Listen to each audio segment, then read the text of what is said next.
नमस्कार दोस्तों।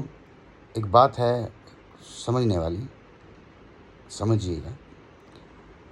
जो ये हो रहा है, अगर परमात्मा अपने चमत्कार ना दिखाए तो इंसान एक दूसरे को भूल जाता है और वह प्रकृति और हवा और ज़मीन जो भी चीज़ है उसको अपना समझने लगता है। लेकिन वो ये नहीं जानता कि ये उसकी नहीं है, ये परमात्मा की देन है, या जो प्रकृति है वो प्रकृति की ही देन है। इसलिए परमात्मा तो सिर्फ ये चाहता है कि हम यहाँ आए हैं, खाएं पिएं, आराम से रहें, प्यार से रहें, परमात्मा का नाम लें और इस प्रकृति की कहीं ना कहीं रक्षा भी करें। हम भूल जाते हैं कि हम छोटी छोटी बात पर एक दूसरे का मर्डर कर देते हैं। भाई भाई का हक खा जाता है, बहन बहन का हक खा जाती है। एक बहन एक भाई को कुछ दे देती है लेकिन दूसरे भाई को कुछ नहीं देती। यह सिर्फ एक रेन बसेरा है। इसलिए आगे बढ़ो, आराम से रहो और प्रकृति का ध्यान रखो, इसकी सुंदरता को बनाओ, आगे चले जाओ। लेकिन हम यह सोच लेते हैं कि हमारा स्थायी आवास हो गया। प्रकृति किसी की स्थायी नहीं है, किसी की सफाई नहीं है दोस्त। प्रकृति भगवान है, प्रकृति ही असलियत में भगवान है। जो हम भगवान का नाम लेते हैं, चाहे वो अल्लाह का लें, चाहे राम का लें, किसी का लें, सबसे बड़ा नाम प्रकृति का है, नेचर का है, इस धरती का है। यही कहीं ना कहीं हमारी पालनहार है और इसका हम ध्यान बिल्कुल भी नहीं रख रहे।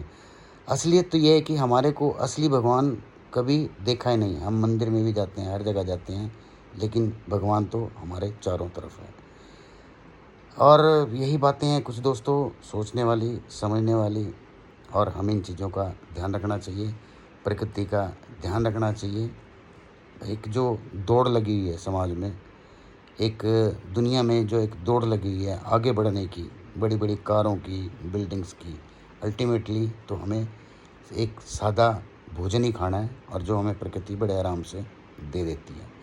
और जिस तरह से, जिस स्पीड से हम जा रहे हैं, जिस स्पीड से हम इस प्रकृति का दोहन कर रहे हैं, वैसे तो ये ना भी करें हम, जो ये त्रासदी हैं ये आएंगी, इनको रोक नहीं सकता कि मैं कह दूं कि हमें बड़ी बड़ी सड़कें नहीं बनानी चाहिए। ये सब कुछ होगा और प्रकृति बीच बीच में आएगी, अपना रुद्र रूप दिखाएगी और फिर कहीं ना कहीं जो इंसानियत को हम भूल बैठे हैं इस तरक्की की, उसमें फिर हम उसी जगह पर पहुंच जाएंगे जहां कोई ना धर्म होगा ना कोई जाति होगी। इसलिए अपने जीवन को बहुत ज़्यादा उत्तेजना में ना जिएं, एक दूसरे को मरने मारने की स्थिति में ना जाएं, दूसरे का हक खाने की कोशिश ना करें। ये कोई ज्ञान नहीं है, ये कोई प्रवचन नहीं है, ये जीवन की एक सच्चाई है जिसका सबको पता है। जब हम आज की तारीख में देख रहे हैं कि कितने बड़े बड़े मकान, कितने बड़े बड़े होटल्स, लोगों का व्यवसाय, जीवन सब एक मिनट में ख़त्म हो गया।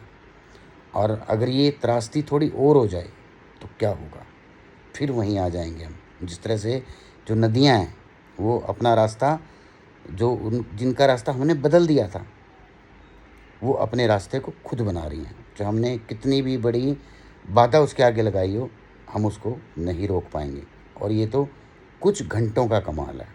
और इसी तरह से ये एक प्रक्रिया है जो हमेशा होती आई है, हमारे जीवन काल में भी बहुत सारी हुई और इससे पहले भी देखें तो इससे पहले भी बहुत ऐसी जो त्रासदी हैं वो हुई हैं। इसलिए बी सेफ और आराम से, शांति से जीवन जीने की कोशिश करें, घबराएं नहीं। जो होना है वो हो गया। बस हमारा एक ही कर्तव्य बनता है कि हम एक दूसरे की मदद करें, एक दूसरे का हाथ थामें, एक दूसरे को नीचे ना गिराएं। तभी हम अपना जीवन संतोष के साथ जी सकते हैं। नमस्कार।